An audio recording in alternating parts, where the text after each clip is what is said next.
तस्य नाम सहस्रस्तोत्रकथनं नाम द्वितीयोऽध्यायः। देवी खड्गमाला स्तोत्रम्।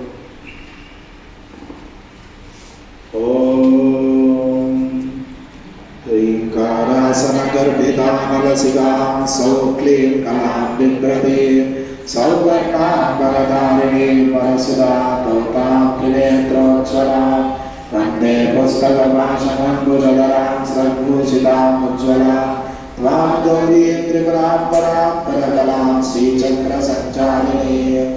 अस्य श्रीशुद्धशक्तिमाला महामन्त्रस्य उपस्थेन्द्रियाधिष्ठायी वर्णादित्यऋषिः दैवी गायत्री छन्दः सात्विका कटारभट्टारिका पीठस्थितरामेश्वराङ्गनिलया महाकामेश्वरी श्रीललिता पराभट्टारिका देवता ऐर्वेदं क्लीं शक्तिः सौकीलकं मम खड्गसिद्ध्यर्थे सर्वाभीष्टसिद्ध्यर्थे जपे विनियोगः। ध्यानं तादृशं खड्गमाप्नोति येन हस्तैः स्थितेन वै अष्टादश